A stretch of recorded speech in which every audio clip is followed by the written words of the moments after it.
Okay, welcome back, everyone. I hope everybody had a really good lunch and is energized for the afternoon session. I'm going to go until about 3:20 p.m. In the first part of this, and we'll take a 10-minute break there, and then we'll start in again about 3:30, and we'll go until 5, and then we'll come to our dinner break. So let's pick up where we left off. I was talking about brain structure and human behavior and how these two things are completely interrelated. Brain health plays a critical role in human behavior, so it is extremely important for human beings to become familiar with the brain's basic structure and function. Now, I'm not telling you that this is the totality of neuroscience, what I'm going to show you here today. I'm saying that this is the basics. It's the essence of how the brain structure works. So this is part of understanding the physiological aspects of how consciousness works, all right? So there's three main complexes, structures, that comprise the total human brain. The first is the R complex, or the reptilian brain. So this part of the brain facilitates basic survival functions. It's the part of the brain that goes to work and becomes active when we're in what's called fight or flight mode, okay? When survival is at stake. It also controls basic motor functions and respiration, okay? The second part of the brain is above the R complex. This is called the limbic system. It's also known as the mammal brain, the mammalian brain. This part of the brain facilitates human emotions, and it makes human emotion possible to be felt in the physiology. It does this by releasing what's known as neuropeptides into the bloodstream through different glands that comprise the limbic brain, or what's called the midbrain also. So the final part of the brain, the highest structure structurally, and the newest part of the brain evolutionarily, it's called the neocortex. Now really what this part of the brain is really called is the telencephalon. That's what we traditionally think of as the gray matter of the brain, okay, with the hemispheres, okay? The neocortex is where all of the actual electrochemical activity that comprises our human modes of thought takes place, and that's in the outer shell of the telencephalon, which is known as the neocortex.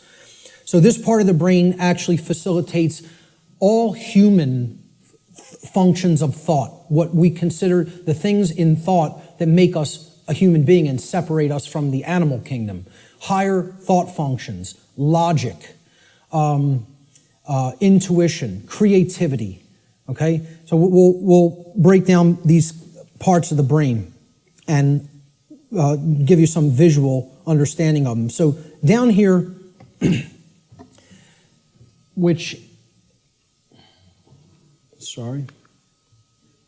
down here is the reptilian brain. It's comprised of the brain stem right here, and this part of the brain is called the cerebellum, okay? These two components together essentially comprise the R complex. So again, the R complex is the lowest consciousness part of the brain. We don't do any thinking with this part of the brain. It's the reactive part of the brain. It reacts to stimulus. It's the stimulus response mechanism. Now up here in this middle part of the brain, these are all the different glands like the hypothalamus, the thalamus, the pituitary and pineal glands, etc., that comprise the midbrain or the limbic system. All human emotions are facilitated, are made possible by this part of the brain, okay? So this part of the brain, if it wasn't working properly, you would not be able to experience a normal range of human emotions. This is part of what psychopathy is. Psychopaths, this part of the brain is not functioning properly, whether it be from a birth disorder or whether it be from conditions over one's life that if someone has stayed in chronically has numbed out this part of the brain and it is not functioning properly anymore, so the person's not actually experiencing a normal range of emotions. This part of the brain, which again is the telencephalon, this gray matter part with all of the grooves, etc., that's the neocortex. The neocortex is the outer casing, basically, of the telencephalon, the higher brain. It's the human brain, okay? Neo means new, so it's the newest part of the brain structure as far as evolutionary development of the human being goes. So this part of the brain facilitates all higher order thinking. Now, what you have to understand about the telencephalon, or the hemispheres of the brain, is that they're first of all bilaterally symmetrical, and they generally control different functions of thought. Now, I'm not telling you it's 100%. Neuroscience is more complicated than that, okay? But in general, the left hemisphere of the brain is what governs logic, analytical thought, and scientific and mathematical thinking, and also linear thought processes, okay? Physical world tasks and details, being able to break things down and analyze them, all right? So this is taking things apart, breaking them down into smaller components and analyzing the pieces. That's what the left brain does. You could look at it as a series processor, okay? It has to go into this part first, then here, and then we could spit out the output. A linear process, like a series processor, okay? The right side of the brain, the right hemisphere, governs or generally facilitates and makes possible human creativity, our emotional makeup, okay, all the emotional dynamics of the human being, holistic thought, being able to see the big picture thinking, pattern recognition, and then things like compassion, nurturing, care, okay? Ethics to a large extent. And I would say ethical thinking comes from a balance between the two, as we're going to get into. Now, if this left part of the brain here becomes chronically dominant, the masculine part of the brain, and again, I'm putting these symbols here. This is an ancient archetypal symbol called the blade. It's a simple upward pointing triangle. And this downward pointing triangle is another ancient archetypal symbol that was referred to in the ancient world as the chalice, the cup, etc. Okay? And this was a rudimentary phallic symbol, and this was a rudimentary womb symbol, representing the male and the female, or the masculine and feminine, more accurately, components of the consciousness. The idea is to keep a balance between these two. When we have a balance between the two, that's when we're operating on all cylinders, so to speak. That's when real consciousness and pattern recognition is developed. And that's when real morality and ethical considerations are also created within the personality, within the being. If this part of the brain is chronically dominant, the left part of the brain, okay, what happens is the right side of the brain is imbalanced. It's not really functioning at a higher level, okay? And the limbic brain will actually suffer that effect, okay? It will also start to shut down. So you will have a lot of left brain patterns going on and a lot of left brain processing going on. But if that's all that's happening and we're not using this part of the brain equally, the R complex of the brain is what essential executive functions are going to be routed to.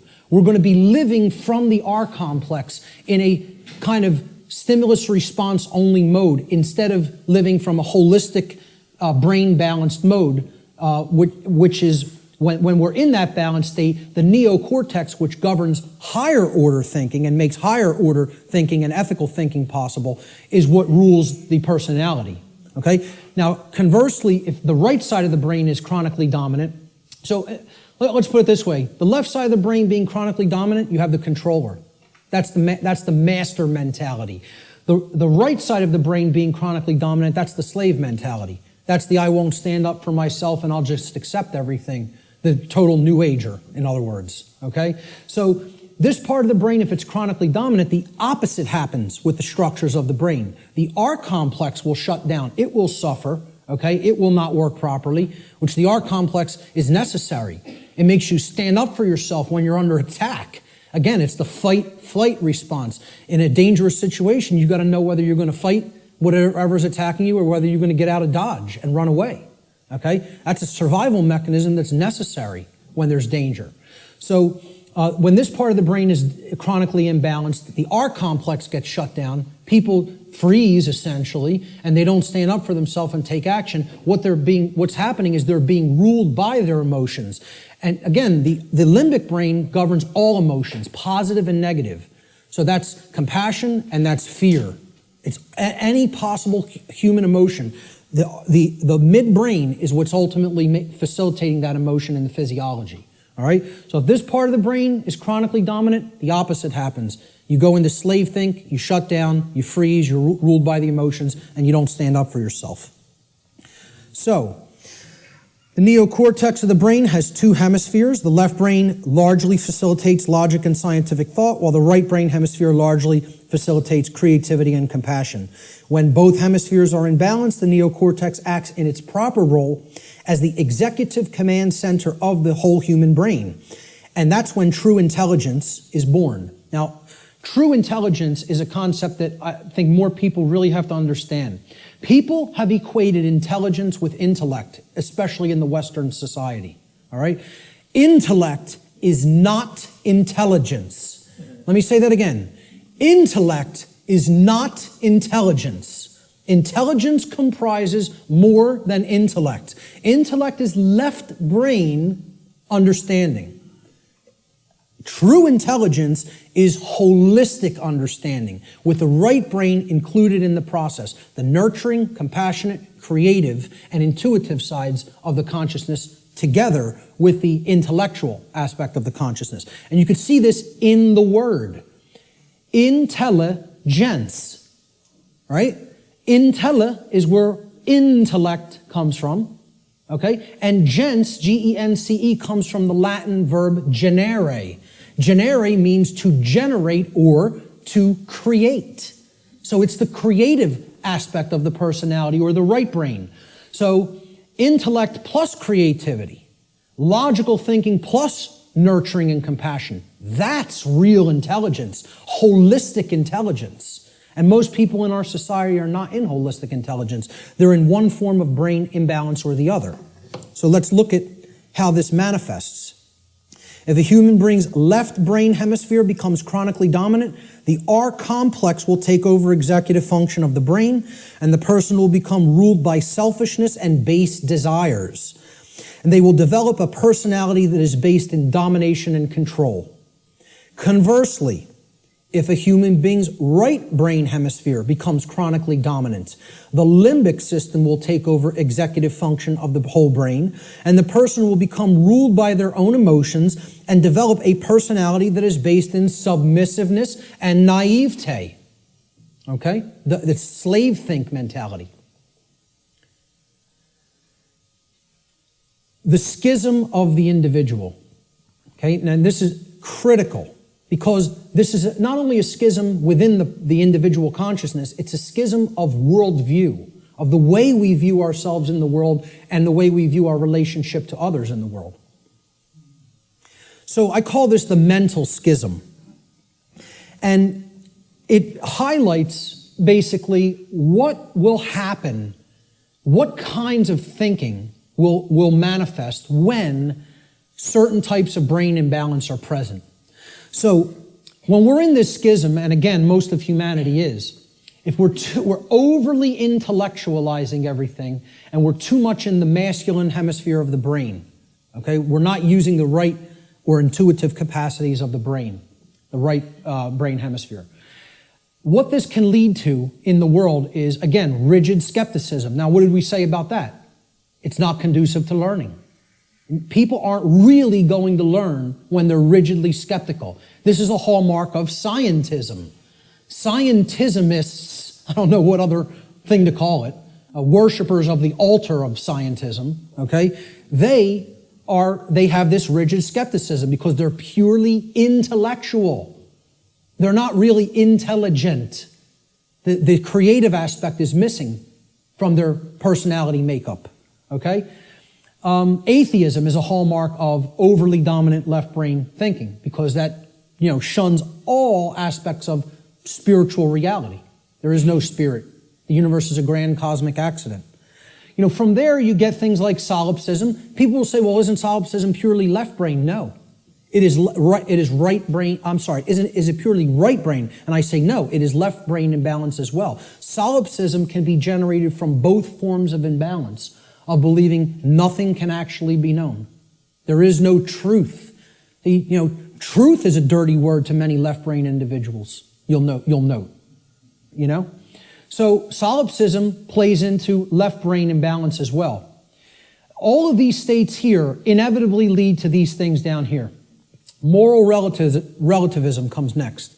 The idea that there's no such thing as the difference between right and wrong, that we just get to make those things up. They don't exist inherently in nature, We just can decide on what's right and what's wrong for ourselves and make it up, randomly.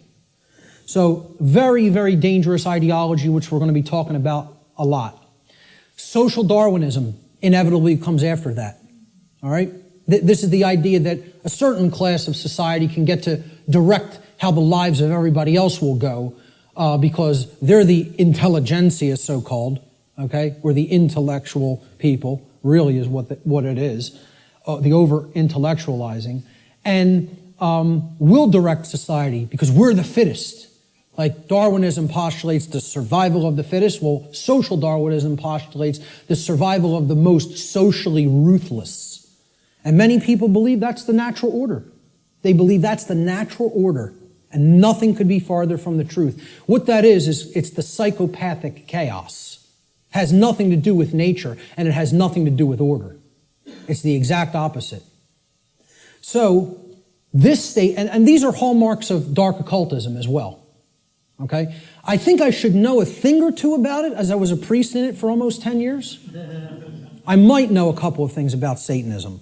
Okay? So, moral relativism is one of the big tenets of Satanism. It's actually one of the pillars of Satanism. Social Darwinism is highly praised and valued in Satanism. And eugenics.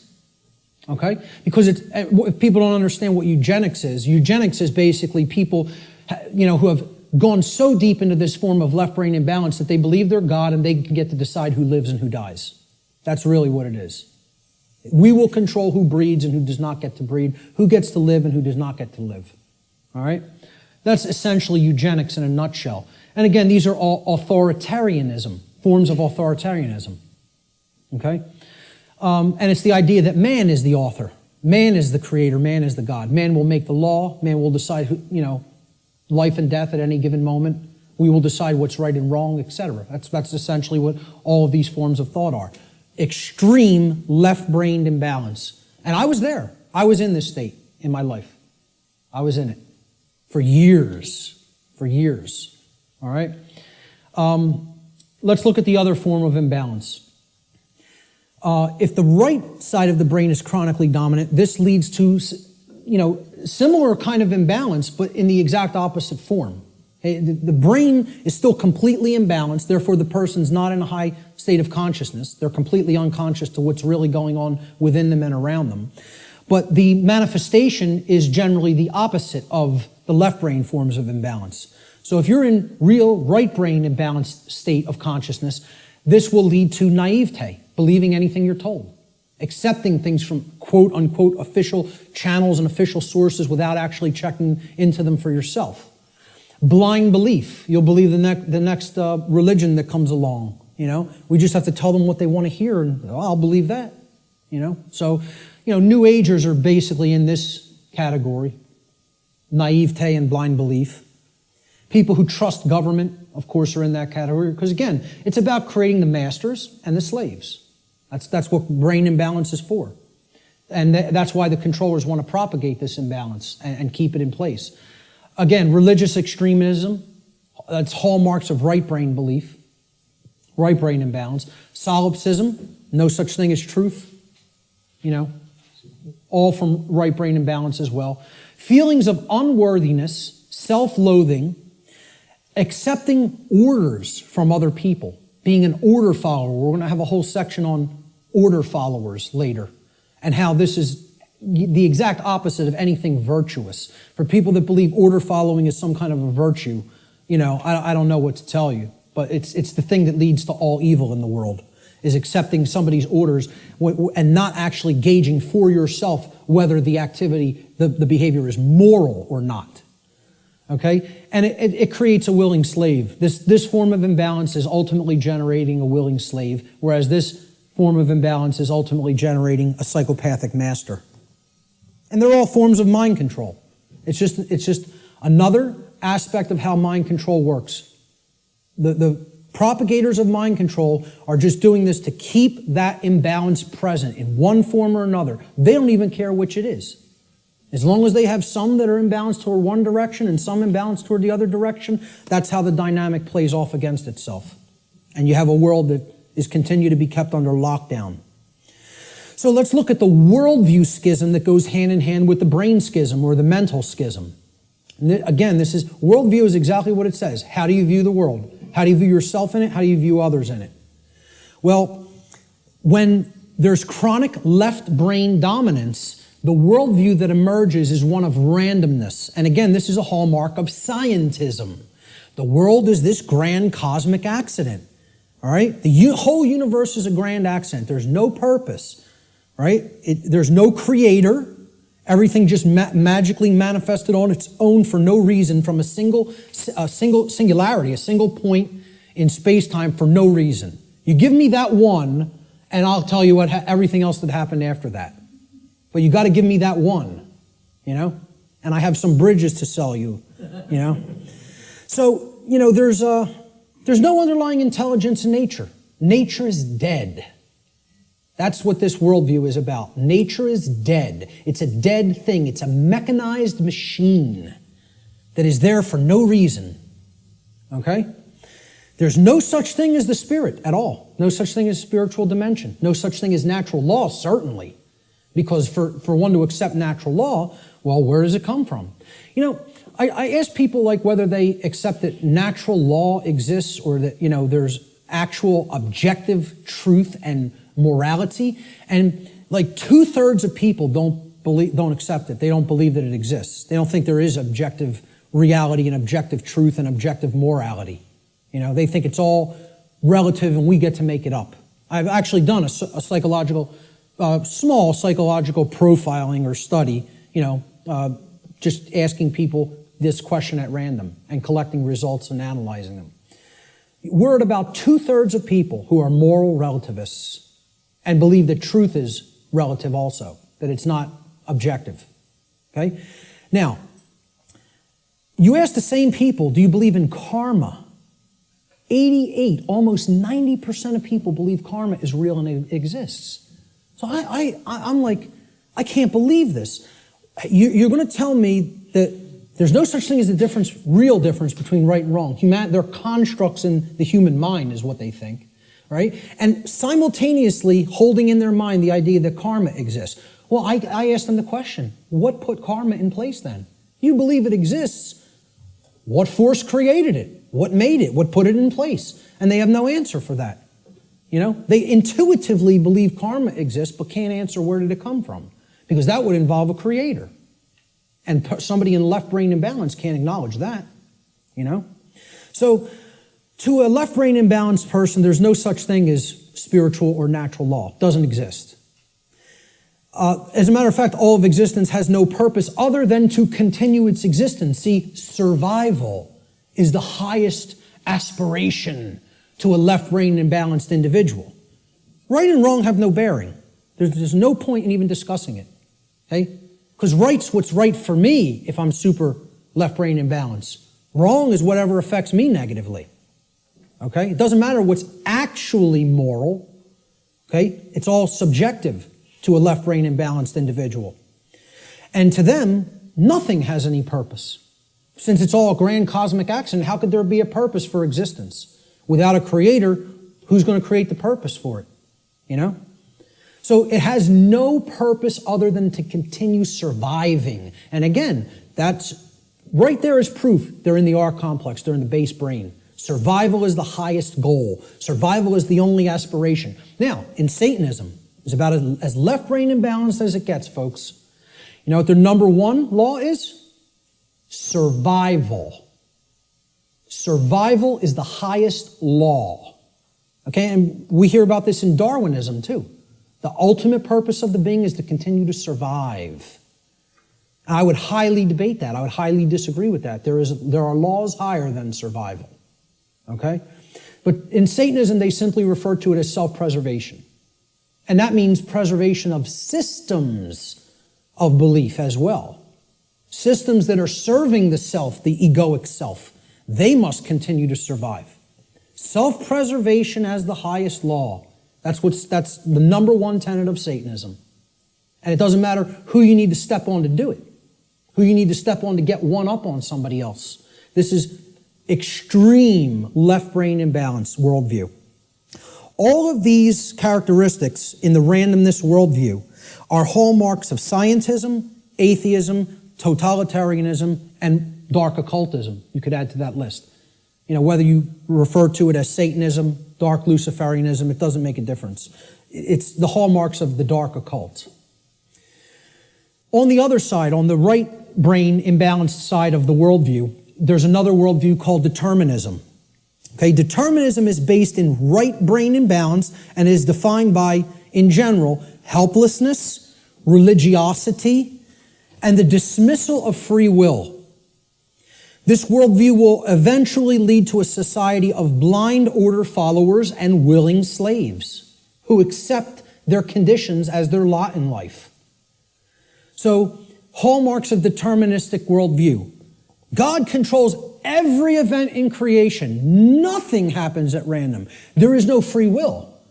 So you can never throw anything a curveball through free will. Every event is preordained. Okay? And religionists believe in this. See, I like to say, my presentation is going to piss everybody off. And that's what it should do. Because if you're in one of these forms of belief systems, it represents one form of imbalance or another. So people who believe in government and science are in that left brain imbalance. They're going to get pissed off that I'm talking about that form of imbalance. And then the people who are in religion and the New Age movement, they're in that right form of imbalance, so they're going to get pissed off at that. Good. Let them all be pissed off.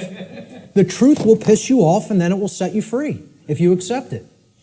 So, you know, all occurrences are preordained. Free will is an illusion. Now, you know who just said this in his latest book?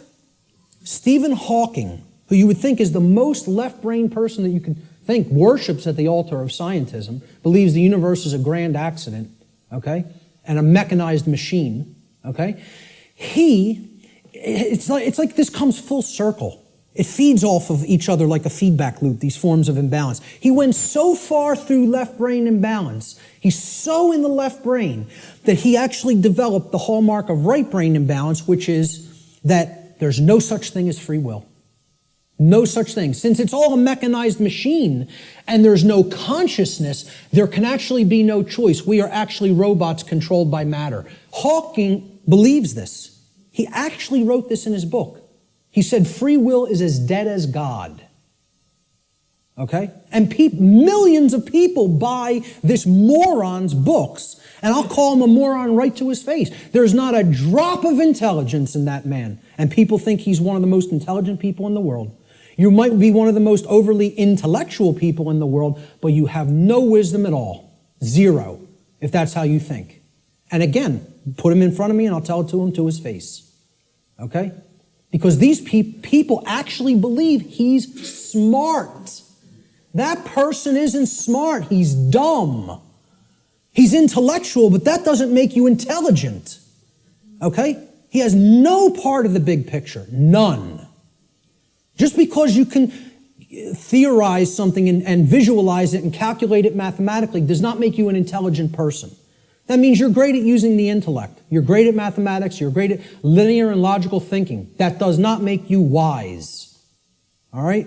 So, you know, this to continue with the right-brained imbalanced worldview, since God controls everything in creation, nothing is possible to change. Human beings are powerless to create change. Everything is being made to be this way by God. This is what religionists and right-brain imbalanced people think.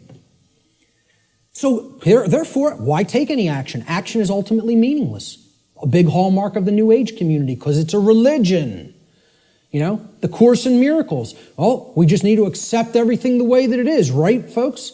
Doesn't make a difference if evil is running amok in our midst. No, accept it all. Don't try to change a damn thing. Take no action, just observe. And see how far deeper that gets you into bondage. Because that's the best way to get real deeper into chains. Okay? So these are all hallmarks of religious extremism and what I call simply slave think. Because that's what it is. Let's not euphemize anything. Let's call them what it really is. This is master think, that's slave think. And if you want a world that continues to propagate slavery, you'll stay in one of those forms of brain imbalance. And this right brain imbalance, in addition to religious extremism and slave think, is the hallmark of the New Age movement and their followers, their religious followers. Now, there's a balance that is struck between these, okay? And that's what everything really is ultimately about, creating a balance. Because there are components to these two worldviews that if they come together, it shows us what the truth is. And here it is right in the middle here. There is a deterministic component to reality, and there is a random component to reality, existing in cooperation with each other, in conjunction with each other. The deterministic component is what I'm talking about here today and referring to under the banner of natural law. That is determined. It is law. It is set. You're not changing it. It works that way flawlessly 100% of the time. That's determined. Natural law is determined. Okay? It's the deterministic component to reality. Then there is a randomness component to reality that works continuously in conjunction with natural law. And this is a little thing called free will. Our ability to choose our behaviors, to do certain things and to not choose to do certain things. And we have it. Every individual has it, no matter what position, no matter what situation they're in. I don't care what institution you're in. I don't care who you've listened to up to this point. I don't care what background you come from. I don't care what economic class you come from. Every single solitary being that is capable of thinking at all is gifted with free will. You have free will to choose your behaviors, and so does every other human being.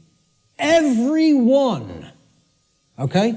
It's a gift of creation itself. Okay, we can choose what we will do and not do. Nobody can actually make anybody do something like a robot. Oh, believe me, there's people who are trying. You know? Like Art talked about, Jose Delgado. Was searching for means to electronically, directly control through chip implants and stimulus through chip implants in the brain, human behavior, like a robot, to put a technology into the brain to control the behavior of the individual. And that went on right here. This is where that took place, folks, right on Yale's campus, okay? Read some of his stuff. You want to be disturbed? You think what I'm telling you is somewhat disturbing. Read some of Delgado's material.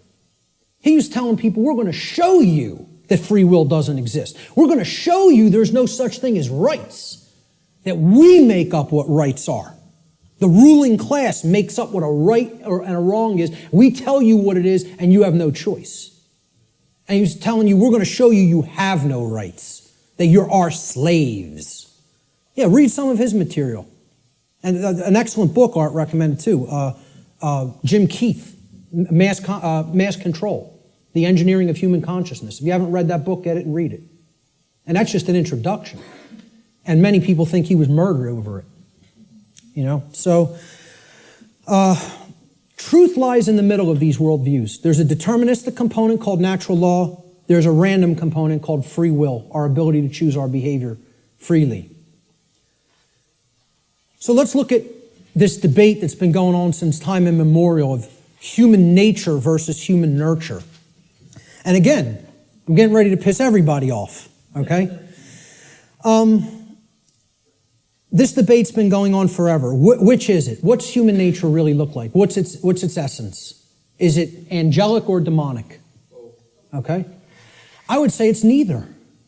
It's neither one of these things. It's not both. It's neither. So nobody wins here, you know, who falls on one side or the other. And it's a very difficult thing for people to accept as well. Because when we ask the question, what is the nature of a human being? It's a very similar question to asking, what is the nature of this computer up on this platform? What is the nature of that projector? What is the nature of those cameras? Well, can I actually say what the nature of these things is? It's a computer. Its nature is to compute information. What is the nature of that projector? Is it good? Is it bad? Is it angelic? Is it demonic? Is that projector demonic? No. Its nature is that it projects imagery. What is the nature of these cameras? They capture imagery. That's all. So what's the nature of a human being?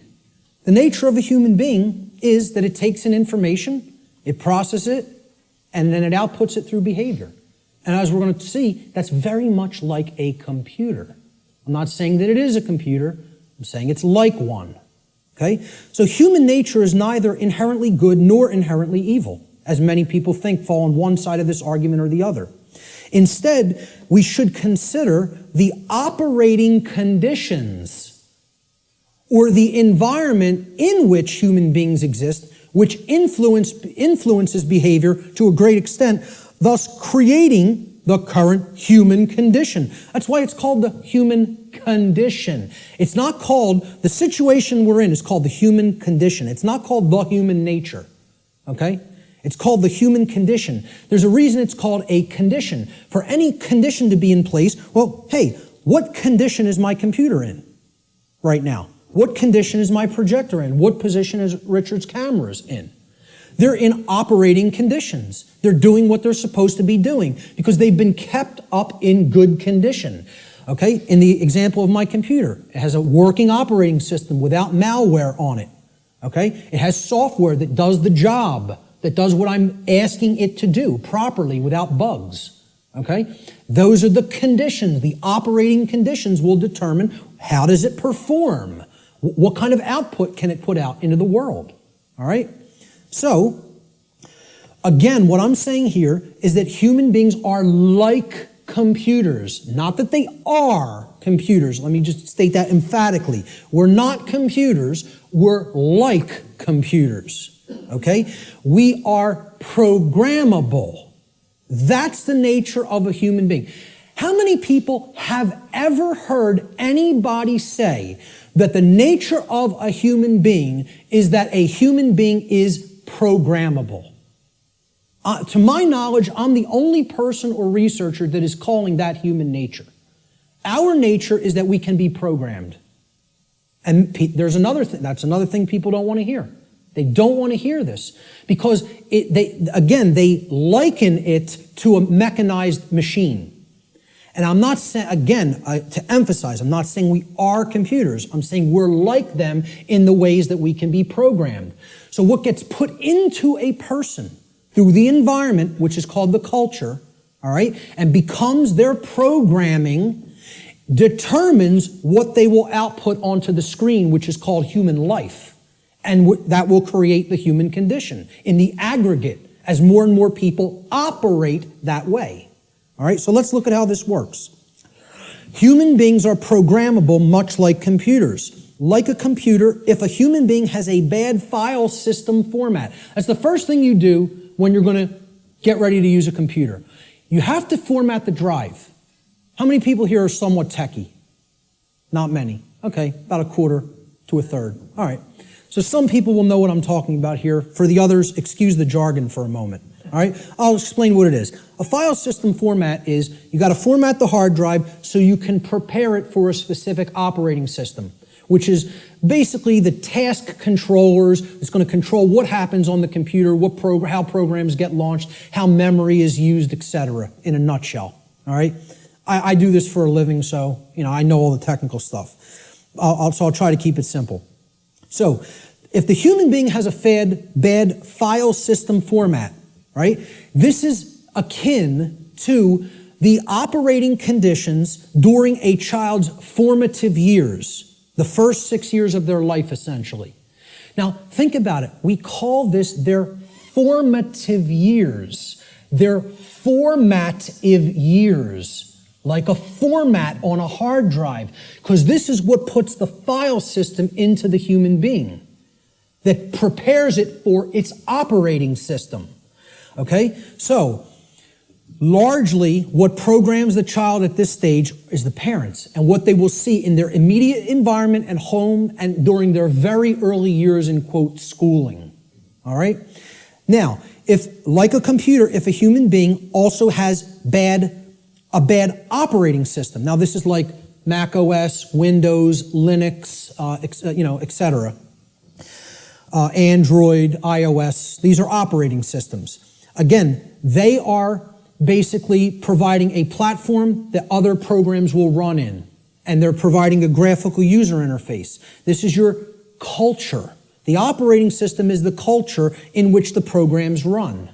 Okay? So let's say if you have a bad operating system, meaning you're already surrounded in a bad environment, in a bad culture, right? That's also going to negatively impact the output. And then they have bad software programs. Now, these are the programs that you run. Now, if I didn't have a good presentation piece of software, my presentation might come out sloppy. It might crash in the middle of it. It might not display the graphics or the text properly. Okay? So you got to make sure you're working with good, reliable software as well. Now, what the software is the belief systems, what the person has taken into the mind and is processed and made part of themselves. And now, if all of those things are bad, we have three bad components. The format is bad, the file system format, which is the formative years of the child. Okay?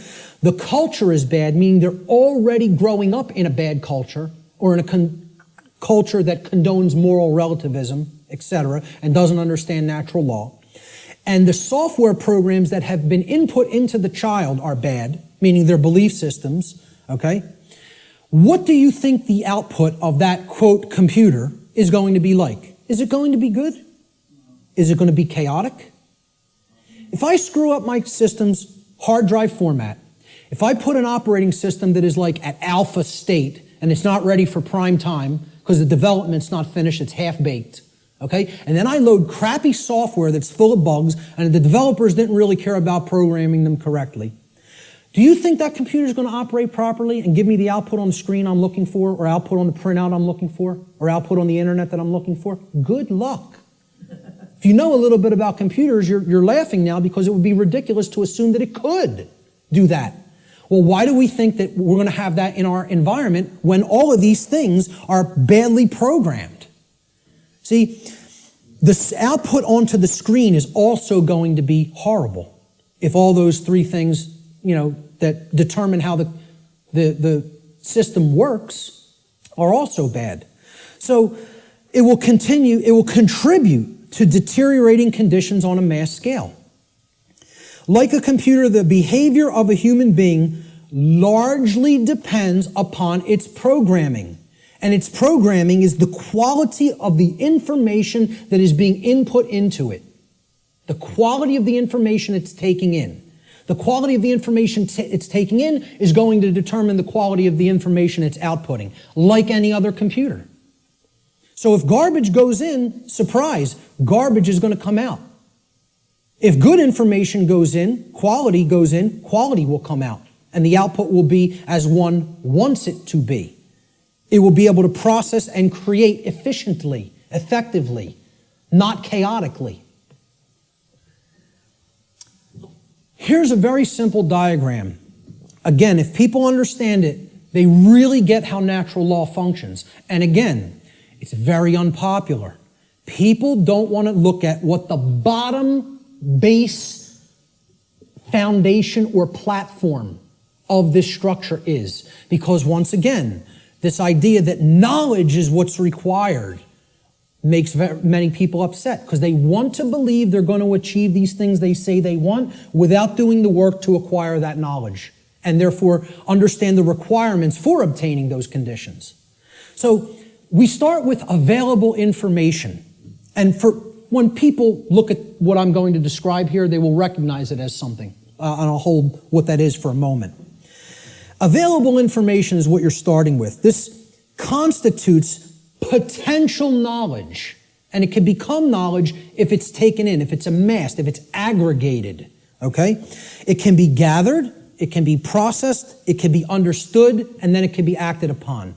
You could call this the grammar stage of this three-part process I'm going to explain. Okay? You could also refer to this as the input stage. If we're looking at it in a computer model, this is the stage of inputting information or programming something. Okay? Now the next step that's built upon this is once you've taken information in, necessary information, you then come to a position of understanding it. You know what it means, you recognize the patterns. All right? So this is the second step in this process. Now, your understanding or lack of understanding, okay, now in the first stage, your knowledge or lack of knowledge is going to lead to understanding or lack of understanding. If you have understanding present, your decision-making processes are going to be in harmony with what you say you want, okay? You're going to understand, if here's what I want, this is what's necessary to get that, to make that happen, to manifest it. That's understanding. It's a decision-making process that happens within the mind. These processes take place in the human mind and are chosen by each individual based upon available information. So again, you can see if information is held back, if it is occulted, or even if it's just people are dissuaded from taking it in because people will say, no, there's nothing there, there's nothing to it, right? You could see how they'll never get to this step. They'll never understand. They'll never get to the second level of creating our reality. All right? Effectively, efficiently. The third stage to this process is what you do with what you have come to understand, to know and understand. So this is the action stage. Okay? Each individual's behavior, the behaviors that they choose through their own free will, is based upon the quality of their decision-making processes that are happening within the human mind. Okay? That process, as we've already seen, is in return based upon the quality of available information. So this is behavior. See, people don't think of wisdom as behavior. They don't think of wisdom as action. They think of it as something that you just know. No, wrong. Wisdom is not knowledge or understanding. Wisdom is action. Let me say this again. Wisdom is action.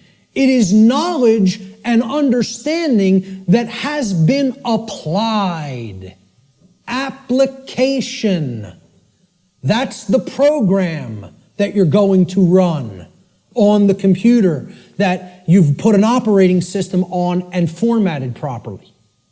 The application is the action. When you're working in a computer doing things, you're working in an application. You're not building the things you're building with the operating system. The operating system is what's supporting the program that allows you to be creative.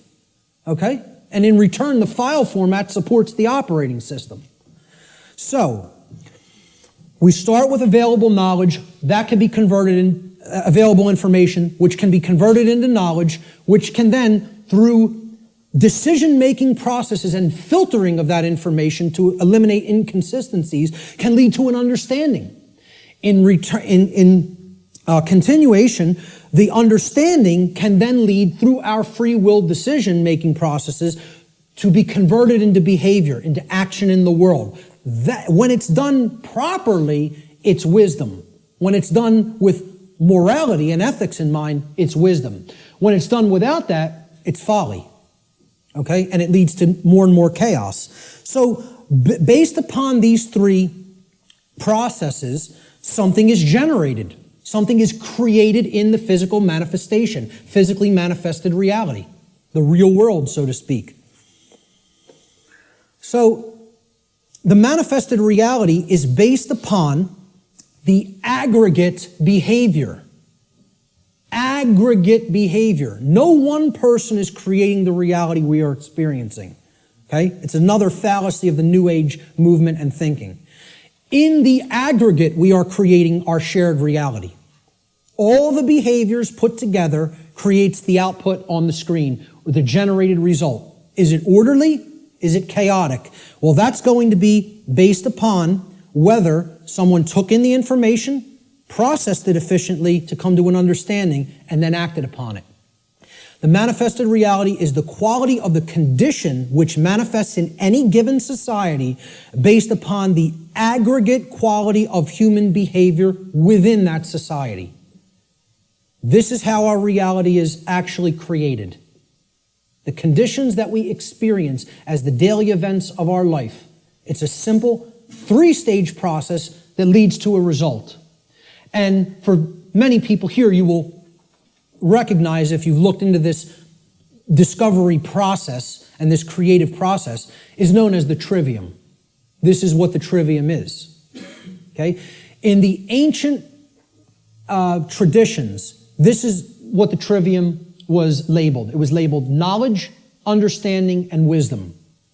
In the later aspects, when they passed out of mystery school tradition hands and went into some other think tank and society hands, the knowledge of the trivium was termed grammar, logic, and rhetoric. Grammar being the knowledge stage of aggregating available information, logic being the understanding stage of making using processes to analyze and filter said information and come to an understanding of it. And then the rhetoric stage was the application, the action, taking action based upon what you've come to understand. Now, there's a third way of looking at the trivium in computer jargon, and that is input, processing, and output.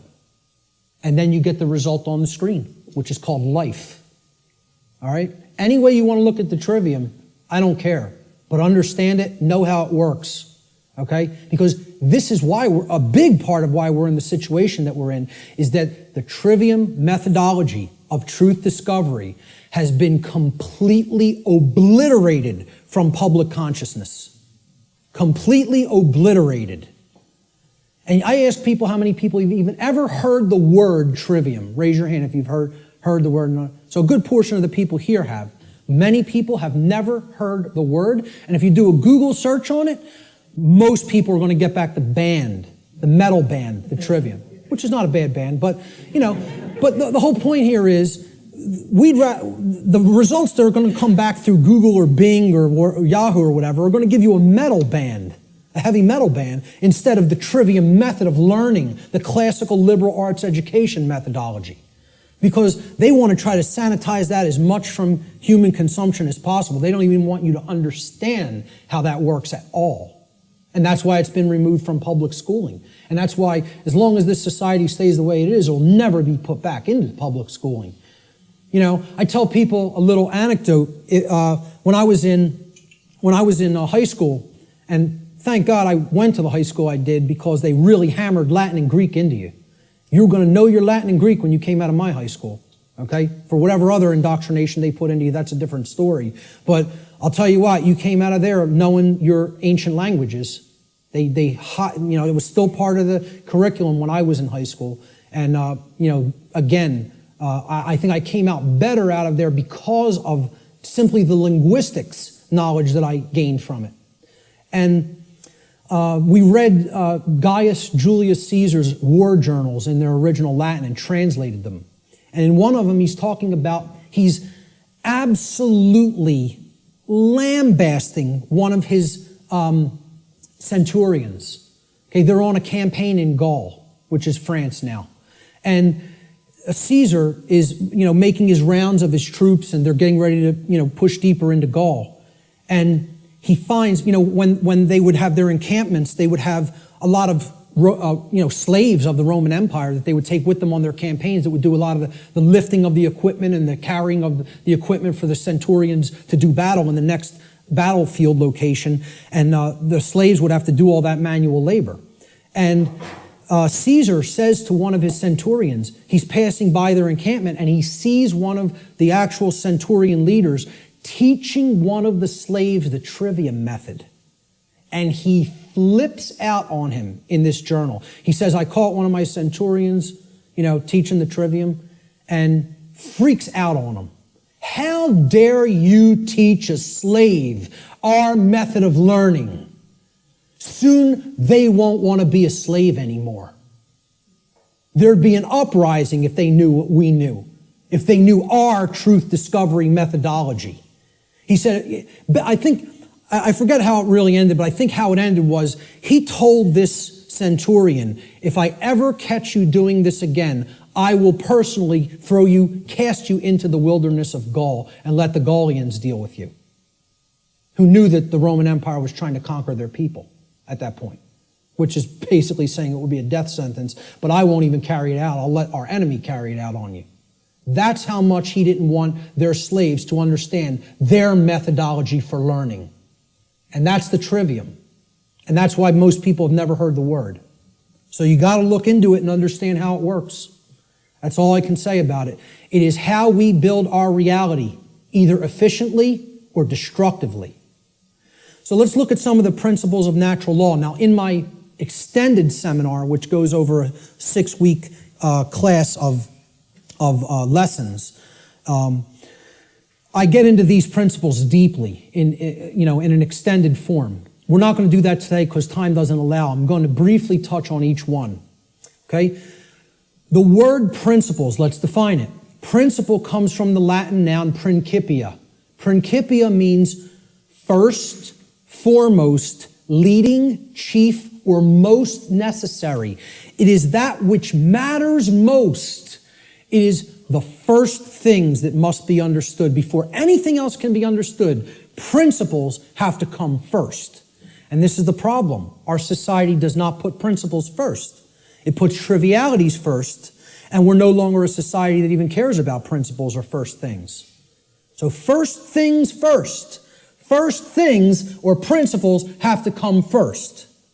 So let's look at what the principles that underlie natural law. These are the things that are most important. That's what principles should mean to people. If we ask people to define what a principle is, first thing they should say, that's the most important thing. The most important thing in my life. Now, when in the natural law seminar, we did a homework assignment, we asked people what the most important thing was to them. Very few responded with principles. Most people responded with saying that people or the family was the number one response. The familial connection was more important to them than principles. Now, when people hear me say that that's backwards, they'll say, how cold are you? That's so cold, okay? What I'm telling you is that the familial connection, no matter what it is, between a mother and a son, a mother and a daughter, a father and a son, father and a daughter, husband and wife, doesn't matter as much as principles. I'm not telling you they don't matter at all. I'm telling you you have to put principles first. Otherwise, those relationships are just meaningless. They don't really have any real value unless they're based upon principles first, which is why so many relationships are dysfunctional. Principles have to come first before you can even build a solid relationship with another human being. So, let's look at what some of the principles of how natural laws work first before we can actually find out what the expressions of these laws are in our lives, which will be the next section. These are what I call the general principles of natural law. Natural law is expressed through 7 basic underlying principles, plus what I have referred to as an 8th or hidden principle, which you hear very few other researchers, even people who are studying this from the occult perspective, who are studying this from the consequentialism perspective, you very hear them incorporate the 8th and all-encompassing principle, which I'll get to last here. This 8th principle, which I call the lost principle, binds all the other 7 principles together. All right? These principles together constitute a master key through which universal wisdom, including the knowledge of the requirements to obtaining what we desire, is then unveiled or de-occulted. When people ask me, well, what do you consider yourself in your performance of presenting what you present? I tell them, I consider myself a de-occultist. I'm no longer an occultist. I'm a de-occultist. I'm attempting to take this information out of hiding. It's been hidden. The hiding of it is destroying the fabric of our society and putting us into bondage. It needs to come out and be non-hidden. It needs to be unveiled and shared widely and freely with anybody who's capable of accepting it and comprehending it now. Because we're not in a position where we could wait longer. We're at the precipice. okay? There is a moral obligation to bring this information to the public now, okay? So I consider myself a de-occultist, one who takes things out of hiding and presents them openly. These are the 7 general principles of natural law. Many people who have studied some variants of occultism may recognize these as what are known as the Hermetic principles. Hermetic essentially comes from Hermes. Hermes Trismegistus, the thrice great one, as he was referred to in the ancient Greek mystery traditions. Okay? He was considered a messenger of the gods. He brought the wisdom of the gods down to humanity. Okay? In the ancient Egyptian and Cometian traditions, he was the scribe of the gods known as Thoth. All right? He has other incarnations as well. But the Hermetic tradition is named such because it's hermetically sealed, like natural law is. Natural law is hermetically sealed. It is binding principles that are immutable. They are laws that are in operation that cannot be changed. Hence, they are hermetically sealed. So, these 7 general principles, they are mentalism, correspondence, vibration, polarity, rhythm, cause and effect, which is a huge one, which we'll be getting into, and gender. So I'm going to briefly describe what each of these are and what they are about.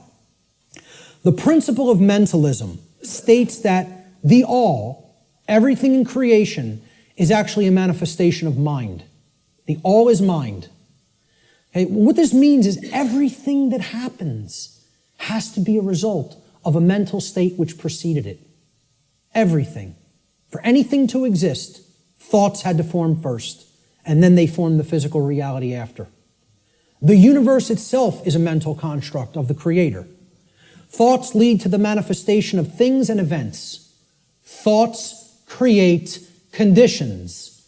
Thoughts create things and conditions. They cannot just magically manifest themselves. Thought comes first. Thoughts create our state of existence and the quality of our experience here on earth, ultimately. Therefore, be responsible for everything. We should be responsible for everything that we create by being responsible for that which we think. Because the thought processes are what are driving the behaviors. People behave the way they do because they have certain belief systems embedded in the mind and running like a program. Their thoughts and their emotions are driving their actions. So the behavior is not magically suddenly going to just change.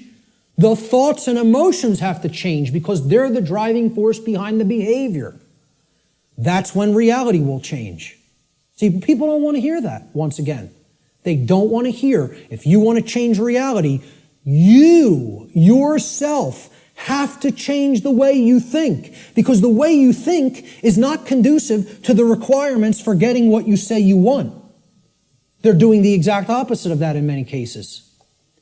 So that's the principle of mentalism. The principle of correspondence states that that which is above is similar or like to that which is below. So what this means is that which is below, and that which is below is like to that which is above. It's a mirror, okay? The above is like the below is like the above, all right?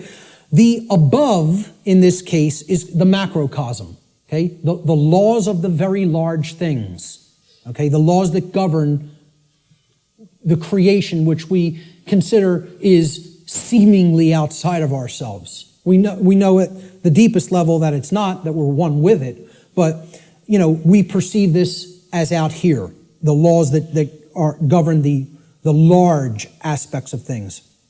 So the macrocosm, or the very large, the totality of everything, and the microcosm, which is the very small, or the individuated units that comprise the whole in their aggregate, okay? They are reflections of each other. They cannot be separated from each other. As one goes, the other goes. The universe is actually a holographic system. Okay?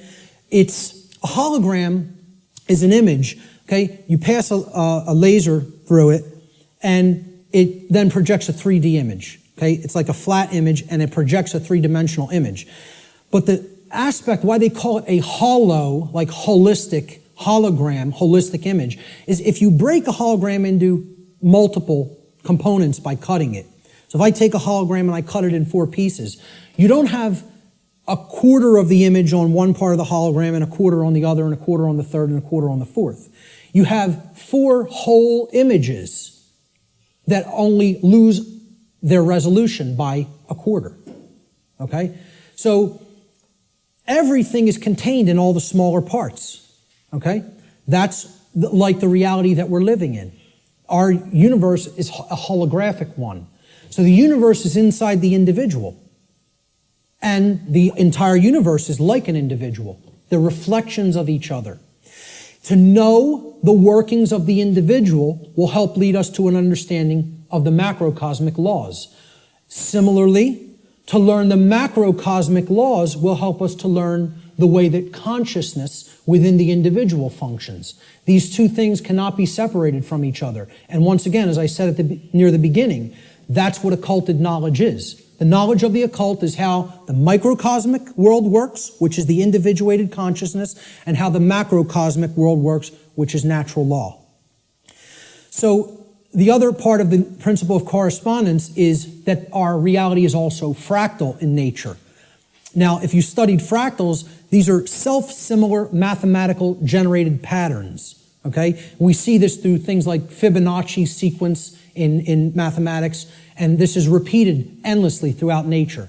Okay, so you look at the structure of the atom, and it's similar to the structure of the solar system, which is similar to the structure of the galaxy. They work the same way. They look the same. You pull back enough, you'll keep seeing the same pattern repeat. Everybody ever see the movie that was done in, I think, the 1970s or 80s? It's a short, like 10-minute clip. It's called Powers of 10. Has anybody ever seen this? Yes. A couple people. Watch this movie, Powers of 10, and you'll understand what I'm talking about when I say that the universe is fractal in nature. Brilliant movie. It will blow your mind. Real short, 10 minutes long, something like 9 or 10 minutes long. They basically zoom up into the cosmos to show you how everything is self-similar. Then they zoom down into the cells of a human being and in the atoms that comprise the hand and cells of the hand, and show you how everything is similar there, all the way down to the atomic level, okay, and the subatomic level. So, the universe is both holographic, meaning that the whole is contained in the parts, and vice versa, and it is fractal or self-similar across all scales of its existence. That's the principle of correspondence. The principle of vibration simply states that there is no such thing as rest, as dead or non-motion, okay? Death, in that sense, is an illusion, because true death would be the cessation of all motion and energy. There is no such thing. It doesn't exist. You cannot go anywhere in creation where something is at complete rest, okay? And I joke around about this. Barb tells me funny stories when she comes home from work, and she's trying to, enlighten some of the other RNs that she works with. And she was trying to explain to one of the other nurses, that desk has atoms in it, and they're not at rest. They're like in crazy, chaotic motion, especially the electron clouds of the atom. And if you look at it at a deep enough level, you would see it's like chaos going on, and it's all kinds of motion happening, seemingly at random. And the other nurse goes, "Barb, you're so crazy." What I say to that is, how could you have made it to nursing school and not ever have even considered the concept of the atom? Right. And it's amazing. She actually thinks perceived stillness is actual stillness, and didn't comprehend. If you zoom into that with a powerful enough microscope, you're going to see all kinds of motion, and nothing's at rest. And she thought Barb was the weird one for trying to explain that to her. Okay, so there is no such thing as true rest. It doesn't exist. If something's in existence, it's in motion. Everything moves, everything vibrates, and at the most fundamental level, the universe and every single thing which comprises it is ultimately pure vibratory energy that is manifesting itself in different ways, different frequencies, different vibratory forms. The universe has no true solidity as such, as we imagine solidity at the macrocosmic level. Matter is merely energy in a state of vibration. And what this is, if we truly understand this, and many sciences are now finally really understanding this and trying to propagate this knowledge out into the public, we will come to the understanding that this is a spiritual construct for experience to be gained, to have an experience and learn and grow in consciousness. That's what the purpose of this whole thing is for, you know? So nothing is truly solid, you know? It's again, like we say, we are spirit having a human experience. The whole universe is spiritual, having a experience in solidity. All right? That's how you have to look at the principle of vibration. The principle of polarity states that everything has a dual nature to it. There are polarities in everything that exists. Okay? Everything has poles. Everything has its pair of opposites. However, opposites, they are identical in nature, but they're different in degree. So let me give you an example of what that means. Are hot and cold really opposites? Or can we simply look at them as the presence of heat energy or the absence of heat energy? Meaning that they're the same thing, energy. And whether it's concentrated in a specific area, which would make it hot, or whether it's absent from a specific area, which would make it cold. Okay? That's what hot and cold are at the fundamental level. At our level of perception, they're opposites, but at the fundamental level, they're the same thing, energy or lack thereof. Just like those 3 stages of the trivium. Are knowledge and ignorance the same thing? Yeah, actually they are. Because truth is always present. It's a matter of whether it's taken in and processed, or whether it's refused to be taken in and it's not processed. Okay? So it's just like that. They're identical in their natures, but they're different in their degree. Okay? Extremes can meet and blend and, you know, play with each other, like as depicted in the yin-yang symbol, masculine and feminine. They need to be blended. And at some level of reality, everything that is seemingly contradictory may be reconciled. Now again, I stress the term at some level. At the unified field level, everything is consciousness, pure consciousness. However, at this level, there are differences in consciousness. At this level, there are things that are taking place that we need to understand. At this level, there are things that we need to set right and rectify, because it does matter. It does matter. Okay? So, again, be careful with some of the New Age-isms that get put out there. Yes, can all paradoxes be reconciled? At some level. In this realm, we need to have our feet on the ground in the physical domain. You know, this is the concept in the Hermetic tradition, which is where a lot of this understanding derived from. Out of ancient Egypt, what was known as Kem, the land called Kem, was what the actual Cometians referred to it as. The word Egypt is a bastardization of the capital, the Greek pronunciation of the capital city of Kem, which was Memphis at one point. And that city was referred to as Hygeptos in Greek. And that became Egypt in English. But the original name for Egypt was Kem. That's simply called black or dark in their language. It was the black land. And we get the word alchemy, which means, again, al, from. Okay? It means from the black land. Al-Kemet, which is where alchemy comes from. And that means out of darkness, this knowledge will come and bring light. Because a lot of these mystery tradition teachings do come from Kem. And also the people who took it from Kem and started to propagate it in other areas were the Greeks in the Greek mystery traditions. And again, there was light sides and dark sides to all these mystery traditions. Okay? There were some who used the knowledge wisely and tried to propagate it and tried to elevate human consciousness, and there were those who wanted to use it selfishly for their own benefit and to control others. So my point was that in the Egyptian mystery tradition, I lost my train of thought there, I'm sorry. I was talking about all paradoxes may be reconciled at some level. And I brought up the mystery traditions. I can't remember why I went into that, so I'll just keep going. Let's look at the principle of rhythm. Everything flows out and in. Everything has its tides. All things rise and fall. Okay, so everything has a rhythm to it or a swing to it. There's tendencies that exist in energy.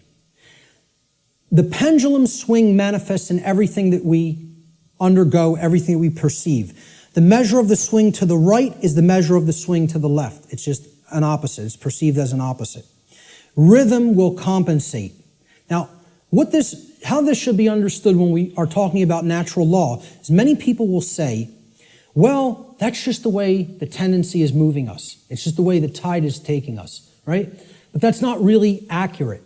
Okay? We can't look at these things as that the rhythms are set in stone and it has to be this way now, right? One of the things that a lot of the Hermetic tradition taught regarding these laws, these principles, were they can be overcome by higher levels of consciousness. Okay? This one was one of them. Rhythm is a principle that is a tendency for something to swing a certain way. Let's liken it to genetics. You know, if you look at some newer biology, a lot of modern biologists are suggesting consciousness plays into whether a gene activates or not and expresses a certain condition. Well, this is the same way. There's something that can be done about the swing or the tide, okay? Let's look at it as you have a boat, and you want to row the boat out to sea, right? You have to get past the tide. You have to get past the breakers and the waves. And if that tide's really strong at high tide, it's going to be very much more difficult. You're going to have to expend more energy to get it out to sea. If, however, you were taking it when the current's moving out to sea, okay, there's a flow that's moving outward deeper into the ocean, and you start rowing that boat then, you're going to be able to do it much more easily. Okay, so if there's winds pushing along a plane, it's going to have to expend less energy. It's going to get there more quickly, okay, because it's adding to the energy. If, however, you're flying against the wind, you got to expend a lot more energy. It's just a tendency. You can still get to where you want to go. You may just have to exert more effort. Right now, we're in a tendency of things are not flowing, okay? It's an ebb, all right? And it's something that needs to really have more energy put into it if we're going to resist the tendency. It doesn't mean nothing can be done about it. It doesn't mean it can't be overcome. It means at the time we're living in, okay, we want to make this motion go in this direction, but its tendency is to move in this direction. So more will is required at this time to move the consciousness. At other times, the consciousness may be flowing in a positive direction and it may take much less energy in order to move that consciousness forward. However, we're not living in that time. We are living at what many researchers have called the Kali Yuga, or the age of darkness and destruction. You know, this is the point that resists the flow in consciousness the most. And it's going to take an enormity of effort to break down these pre-existing belief systems that don't serve who we are. So that's the principle of rhythm. This is the principle here in natural law that most fits in with how I'm using the term natural law today, cause and effect. Many people, again in the New Age community, don't want to believe that there's causes and effects, and that effects are driven by causes that, come first and then manifest conditions. So the principle of cause and effect simply states that every cause has its effect and every effect has its cause. Every single thing that occurs happens according to law. All right? Chance is a name for law, a law not recognized. There are many planes of causation, but nothing escapes the law. So again, is there free will? Yes, there is free will. But is there free will to ignore law without consequence? No, there is not. That's the limit of free will. Free will is operating within boundary conditions that I'm referring to as natural law. It's a series of laws, actually, okay? Free will operates within these parameters or boundary conditions that cannot be exceeded or gone beyond without consequence Oh yeah, you can break natural law. Yes, you can break it, but you cannot break it without consequence. You cannot break it without consequence, negative consequence. And that's why this body of knowledge has in the past been referred to as consequentialism. It is the knowledge of how consequences are generated by our free will decision-making processes within the boundaries of natural law. So this is the law of cause and effect, the principle of cause and effect. And I think this image, I was searching for images that encapsulate cause and effect, and I found this cartoon, and I think it does it brilliantly. Most of all, because will the effect happen immediately? No, it will not happen immediately. There is a time lag. You set the cause into motion. The universe is going to intelligently bring to you, through a rearrangement of all the dynamics that it needs to rearrange, the effect of what you've generated by setting that cause into motion. And there is a time gap between the cause going into place and the effect coming around and hitting you. This is why the pattern recognition of cause and effect is more difficult, because it is separated by a time lag, by what we perceive as linear time. Now, if you did a wrong to somebody and immediately you were stung by a wasp, every single time you did a wrong to somebody, it showed up and bit you immediately within 2 seconds of you hurting somebody, stealing from somebody, lying to somebody, etc. Would you start to connect the stinging to the wrong that you did? I think most people would see the pattern. They would recognize the pattern. But since that doesn't happen, and there's a time lag to experiencing something harmful to ourselves once we do something harmful to other people, it's very difficult for people to see the connection through the time lag. And moreover, it doesn't exactly happen in a 1-to-1 ratio like this, okay? Karmic consequence is more complicated than all of that, all right? What's happening is that all of us are experiencing in the aggregate the wrongs that the human species is conducting on a daily basis, which we do not attempt to rectify and stop through our inaction. Karma is being accrued. People think that karma can only be accrued from action. No, it cannot. It can be accrued from inaction as well. And that's where many people in our society is. They're not taking any action, and they're willing to let evil run unchecked.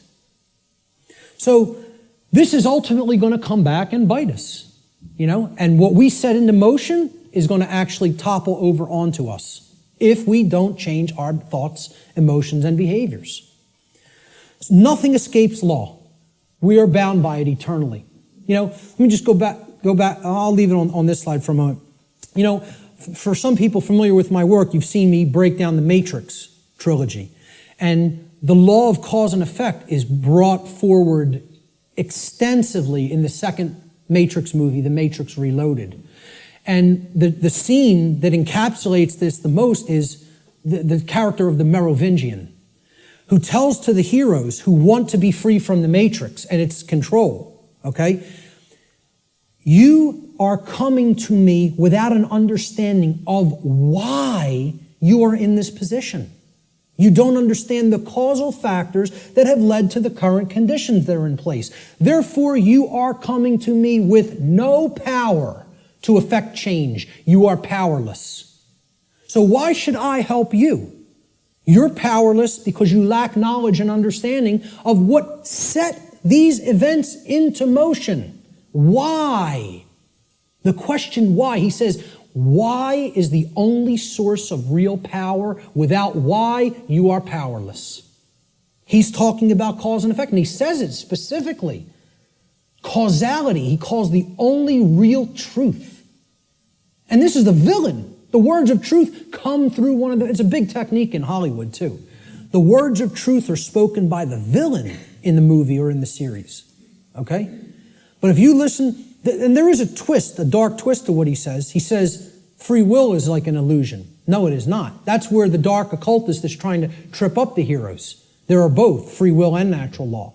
He tries to say free will the Morpheus character says to him, everything starts with choice. And Morpheus is correct. Our choices set that causality into motion before it becomes an effect. And the Merovingian tries to tell him, no, there is no free will. That's where the dark occultist will give you the bulk of truth and then poison it with that one thing he wants to get you to accept. Okay? So the next thing that needs to be understood is the two planes.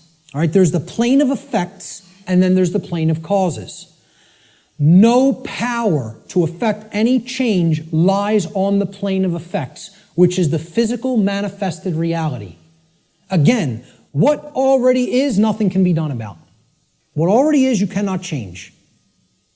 You cannot change the past. You can change what it is starting now and make sure that it gets changed in the future. But right now, what is the truth, and all you can do is accept that or reject it. You can't change the past. So the physical world that is manifested up to this point happened because of things that occurred in the past. The causes happened in the past. Nothing you can do about that right now. Okay? The plane of effects or the physical world is where manifested realities have already occurred, have already taken shape, have already formed due to their underlying causal factors. The plane of effects constitutes that which has already occurred. As such, no power to effect change lies here because that which has already occurred cannot unoccur. That which has occurred can't undo itself. It happened, it's already done. It has become that which is, or truth. Human consciousness seems to be trapped upon the plane of effects, meaning that humanity as a whole remains ignorant of the underlying causes which they themselves have set into motion and which lead to self-inflicted suffering in their lives. So if you're trapped at this level, what you're doing is you're looking at the symptoms, and you're stuck looking at the symptoms. Okay? This is everybody. Oh, there's a political solution to this. We need to vote in the right people. Oh, there's a financial solution to this. We just need to set the right monetary policy. No, there's a scientific solution to this. And technological advancements are going to be made that suddenly save ourselves and make the world any different. And they think all of this is going to be done while slavery is still in place. Well, again, good luck with that. And let me know how it works out. Okay? I speak at free energy related events. I work with the Tesla Science Foundation. I speak at MUFON-related events that talk about disclosure of extraterrestrial presence, okay? Both of these communities don't understand. The things that they say they want are impossible. And I'm going to start talking about them in this way more openly, because I've kind of like given them some soft teachings, and I think they need to hear it a little bit more harshly, because both of these communities are not talking about morality to the extent that they need to. They think we're going to have free energy, but nothing's going to change as far as the social structure of the world goes. We'll just develop free energy and that'll magically save us. We'll still have slavery, but free energy will be here and the world will be a magically better place. The UFO community, they often think, oh, we're going to get disclosure. They're going to come out and tell us everything they know about other intelligences that are out there in the galaxy and in the universe with us, okay? And they think they're going to get that in a climate of slavery. Well, good luck with all those things. You got to take down the existing structure first, okay? People think, oh, we got to build the new world while the old one decays. You have to destroy the existing power structure with the power of truth before anything new is going to grow here.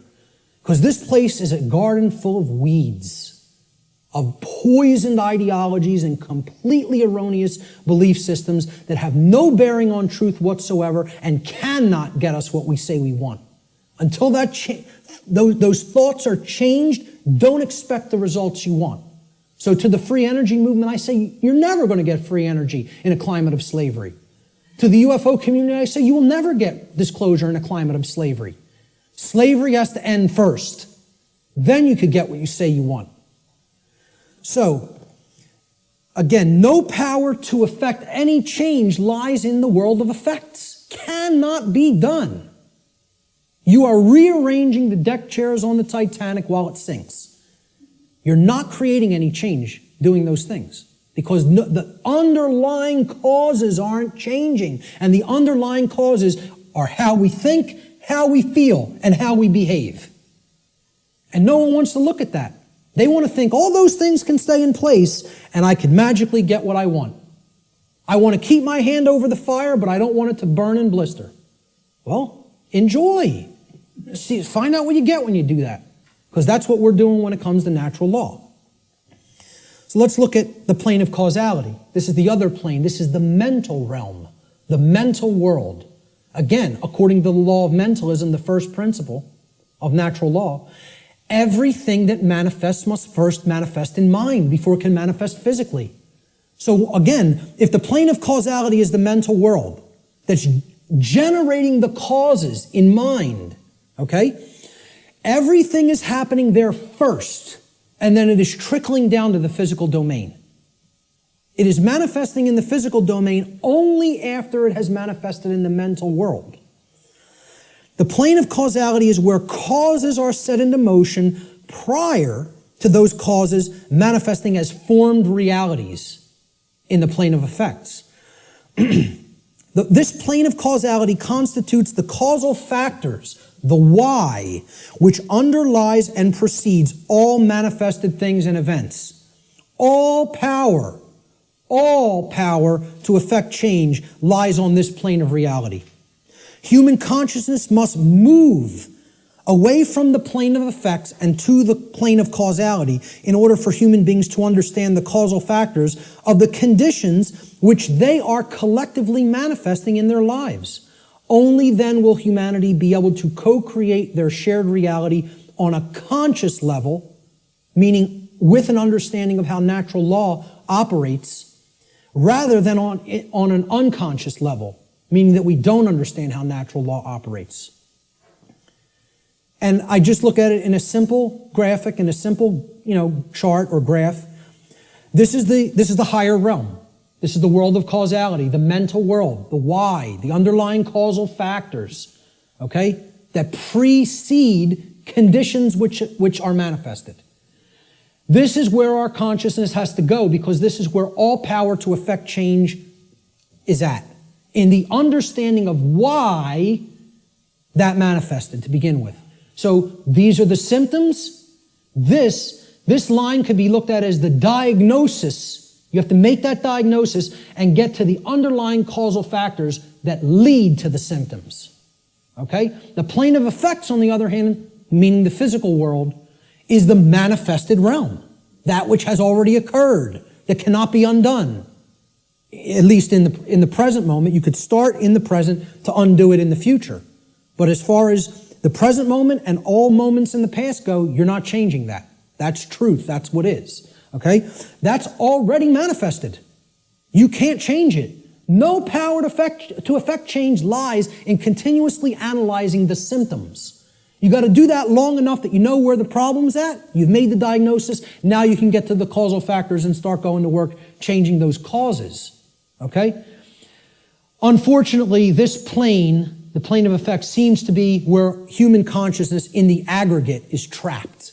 It can't seem to get past there. Even if it recognizes the problem, it wants to keep describing the problem. It wants to keep describing the prison. It doesn't want to look at the causal factors because it's afraid of what the causal factors are. It doesn't want to acknowledge the causal factors lie in how we think, feel, and act, and until those things are changed, the external manifestation cannot change. That takes responsibility.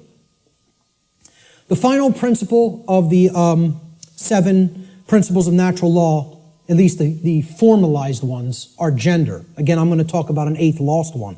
Gender exists in everything. Everything has its masculine and its feminine components or principles. We've already seen that when it comes to the human brain, consciousness, worldview, etc. Gender manifests on all planes of existence. Spiritual, mental, physical, everything. Okay? Very simple concept. What I want to briefly talk about is mental gender. Mental gender is the state of coexistence between the masculine and feminine aspects of the mind. Again, we've already looked at this when we looked at the breakdown of the physiology of the brain, at least of the higher order part of the brain, the neocortex. Our left brain hemisphere largely facilitates the masculine aspects of the mind, or the intellect, logic, analytical thought, linear thought processes, while the right brain hemisphere largely facilitates the feminine aspect, or intuition, meaning creativity, compassion, and holistic thought processes. This next section is what I call the lost principle. This is the 8th principle of natural law, which binds all of the other principles together. Okay? It is what I would call the encapsulating principle. Okay? It's the container inside which all the other principles fit very nicely and neatly. However, it's lost because we're not exercising it. See, we already looked at 1, 2, 3, 4, 5, 6, 7 principles of natural law. And there they are represented by these circles overlapping each other. Okay? Can anybody see an 8th circle anywhere? You got it. Correct. Here's the 8th circle. And this might look familiar. You might have seen this somewhere. Okay? This pattern is called something. Does anybody know what this pattern is called? What is it? Not the flower of life. The seed of life. The seed of life. Okay? Now, what happens from a seed? It grows. It generates something. It creates something. A seed has an outer casing, an outer shell. Okay? That if you're going to get to the inner core of it that contains all of the creative, genetic, generative material, okay, that shell has to be there and intact. You break the shell of the seed, the creative essence of the seed is going to be gone. Okay? Now, what is that principle? Here's what that principle is. It's the 8th, or what I call the lost principle. And it's the thing that has to be present in order for any change to manifest itself. And it is not what most people think of it as. Even when I tell you what this is, I guarantee you there will be an inaccurate connotative meaning for what people think this means. Okay? Here's what the 8th principle is.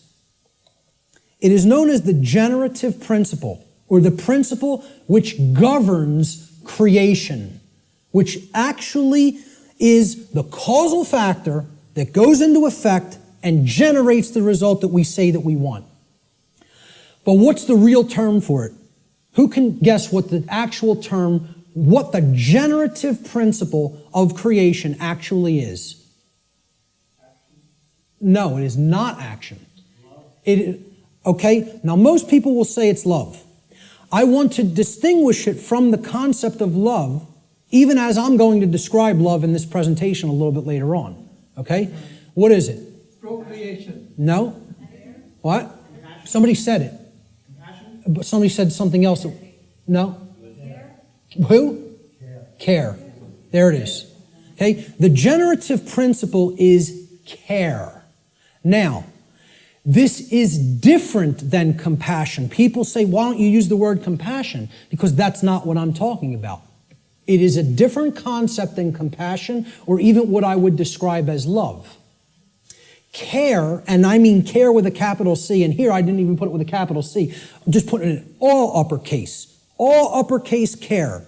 Distinguish this from care with a lowercase c. Okay? This means, what are you giving attention and helping to grow? What are you focusing upon? Because what focus you're focusing upon, that's what's ultimately getting generated, getting created, and growing. And this doesn't mean be ignorant of what's going on in the world and don't look at anything that's negative because you're going to feed that and give power to it. That's not what it means. Okay? That means, you know what you're feeding? In that instance, if you want to do that, you're feeding ignorance. And that's what's going to grow. It's the exact opposite that the New Agers want you to believe that it is. By ignoring the negative, you are ensuring that more of it occurs. You are fueling it by ignorance, ensuring that it grows and takes over. Okay? What care has to be looked at here as is, this is what you're giving your energy to. This is what you're focused upon.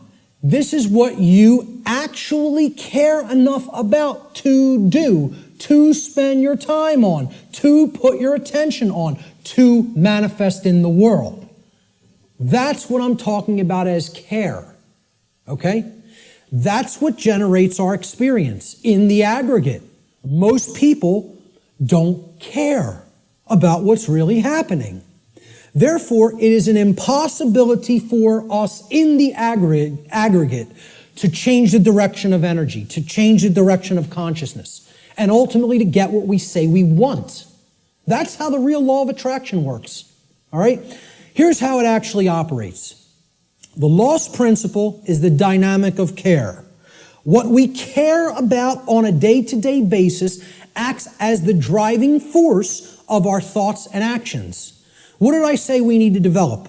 The heart, mind, guts, right? Heart, mind, guts, in that order. Care comes first. You got to care enough to know, to develop the knowledge, okay? Then you got to act on it and put it into practice. Apply it. So that's the order. Heart, mind, guts. Care, knowledge, action. Those are the steps, okay? And all three of those have to be in place. All three. That's what unity consciousness is. It's unifying thoughts, emotions, and actions. The three aspects of consciousness, such that there is no contradiction between them. Our thoughts, what we say, what we think, how we feel, and how we act are one and the same. There's no contradiction. That's unity consciousness, okay? Therefore, okay, since care is the driver of our thoughts and actions, it ultimately can be seen as the generator of the quality of our shared experience here on the earth. Care is what generates the whole thing. Hence, it has been called the generative principle. Liken the heart to a pump in the body. Well, what does a pump do? It's a generator. It provides energy. It moves the life force through the blood in the body. In every ancient tradition, they talked about the life force being in the blood. The heart is what pumps that through the whole physiology and enables us to continue to sustain life, okay? The heart is the generator. It's the pump. It's the center of the being. As important as the brain is, which we just talked about the importance of it, the heart is ultimately what's generating the experience, because what we care about determines what we think about on a daily basis most of the time, and therefore how we behave. All right? So, this principle has often been referred to as the generative principle. Is anybody familiar with the compasses and square symbol of Freemasonry? With the G in the middle? Well, that's what the G stands for at the highest level. They'll talk about many porch masons. These are the exoteric Masons that are given the teachings of the profane and they think they're in the know, okay? They're given the information, well, this only means geometry, it only means God, etc., okay? One of the things they'll tell you it means at a slightly higher level is that it means gnosis, knowledge, okay, which we saw the meaning of in Greek earlier. At a higher level, at illuminated levels of Freemasonry, which are above 32nd degree, they will give you what the real meaning of the G inside the compasses and square is. And it is the generative principle. It means genesis, creation, okay? And yeah, you can tie that right back to God. I'm not saying those things are different. And the forms that get created in the physical manifested world are geometric forms. So it is geometry as well. It's all these things. But at the highest level, it's the generative principle. That's what that G really stands for in esoteric Freemasonry. Okay? It's called the generative principle because that means to create. It comes from, the word generative comes from Latin. The verb generare, as we've already talked about, means to create. And the generative principle is what we create through. And it's lost because people don't care. They don't have care. Hence, it's the lost principle. Okay? Here's how it works, folks. What we care enough to put our will behind. Okay?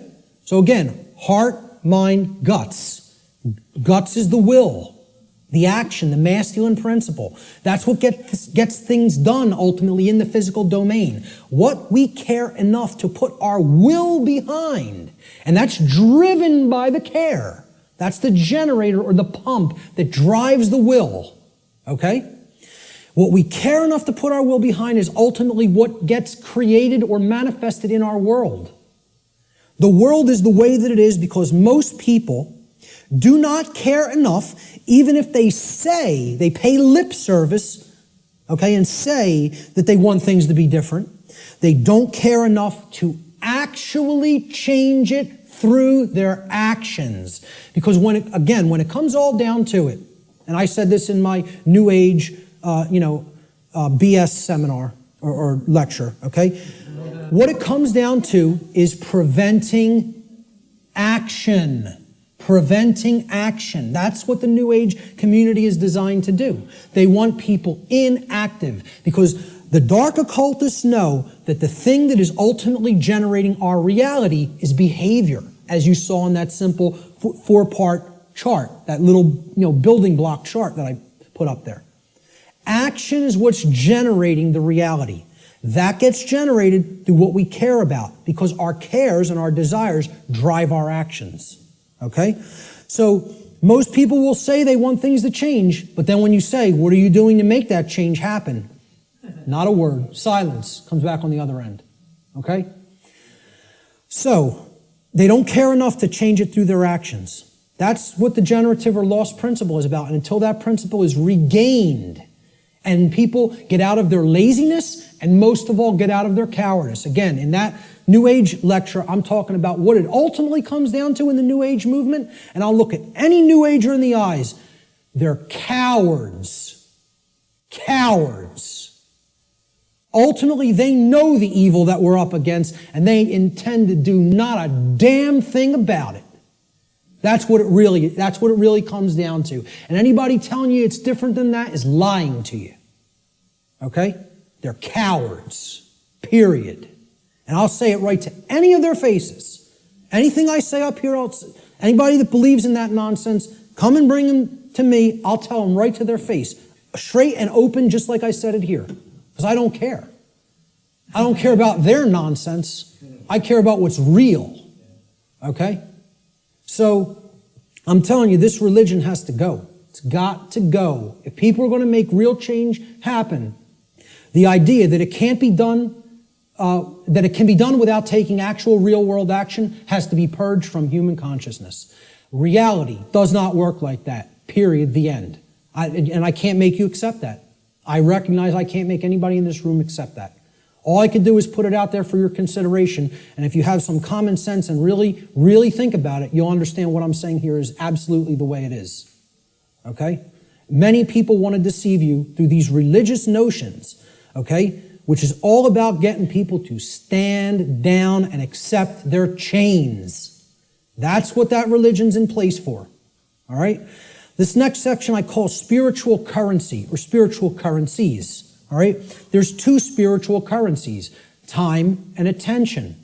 Now, look, we can readily see this, right? Time is money, people say. It's currency, right? What am I going to spend my time on? What am I going to pay attention to? Pay attention. You pay for something, you get something in return when you pay for something, right? That's what attention will get you here. It will get you something in return. You pay attention, you're going to come out of here with a lot of understanding.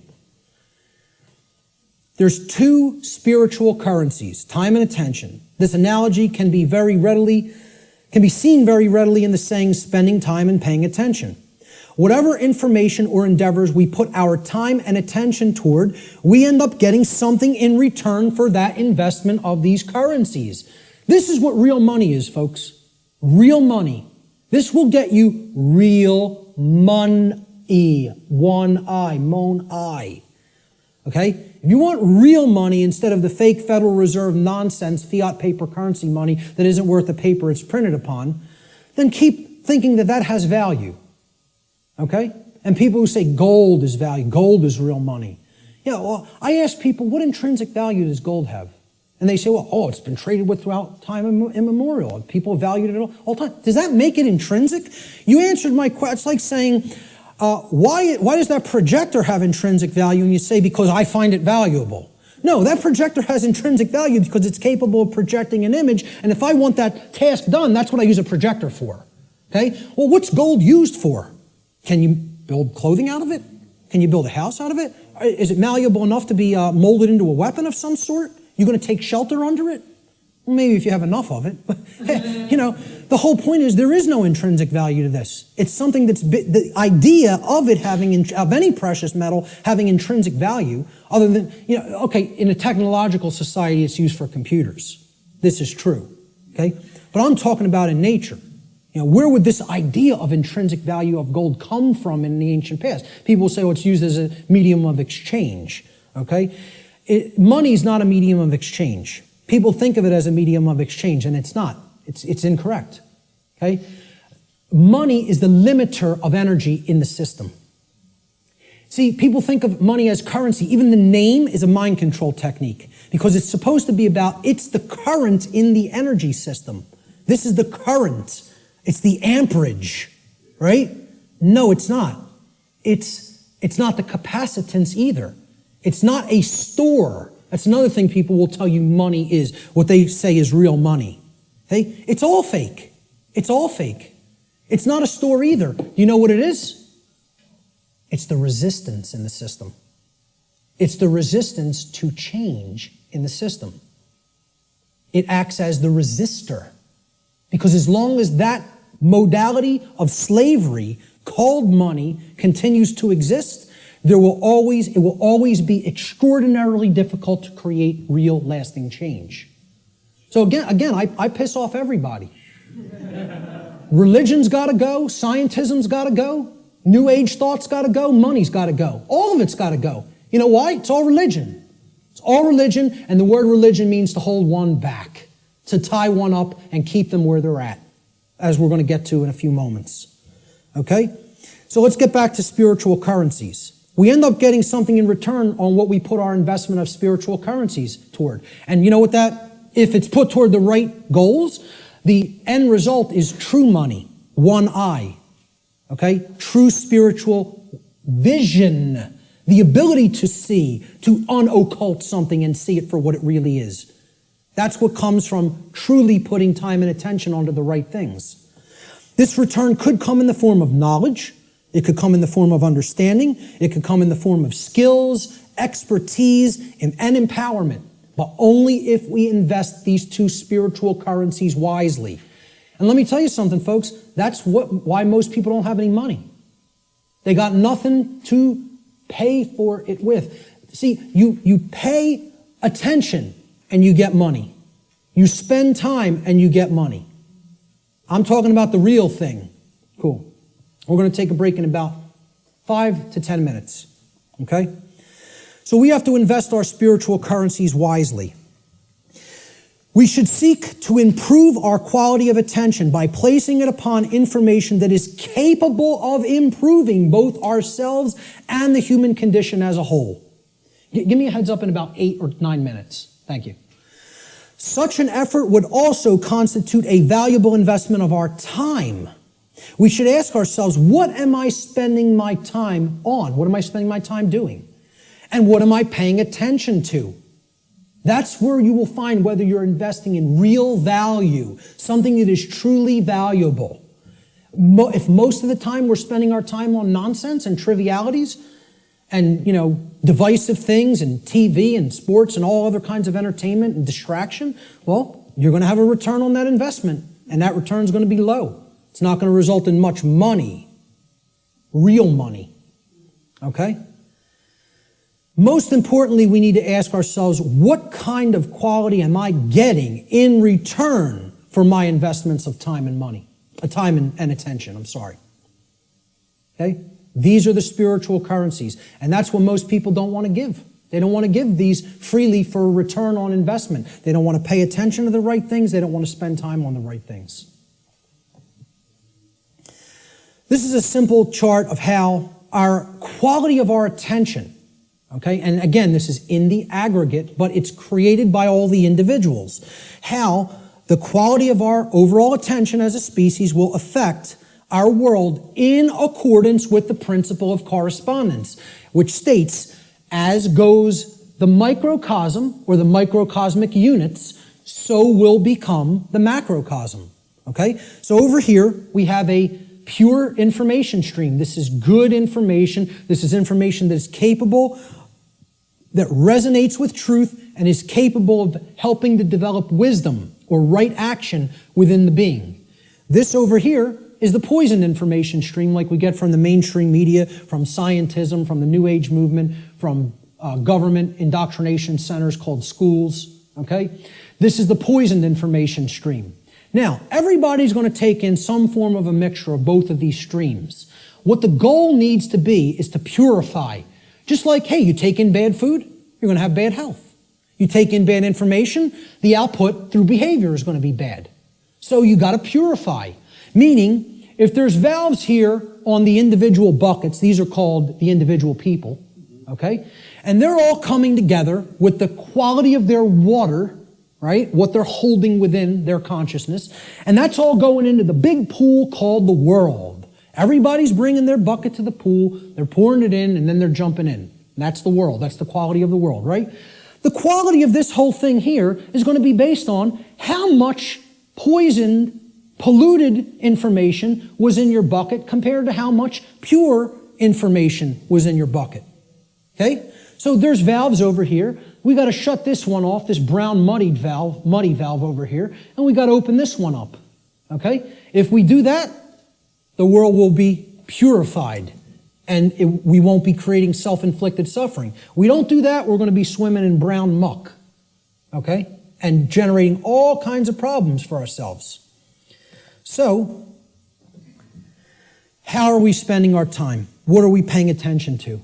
Is this what we're doing with our time and attention? Sitting behind the hypnosis box? Which means suppression of knowledge. Hypnosis is the suppression of knowledge or the suppression of spirit. Okay? Or are we going to devote our time to some pursuits of wisdom? Which means developing knowledge, converting it to understanding by processing it accurately, and then converting into wisdom through action, through right action. And, you got to read to do this. People don't want to hear that either. Okay? Reading is required. The ancient Romans had two words, the same word, okay? That meant two different things in their language. The word was liber, L-I-B-E-R. Liber meant free, as in not a slave. A free being would be described as liber, free. It's the basis of the English word liberty, liberty, freedom, okay? They had the same word also meant a different concept. So the word liber didn't just mean free. If it was used in a different context, does anybody know what else the word liber meant, L-I-B-E-R, meant in Latin? Book. It meant book. Does that tell us something?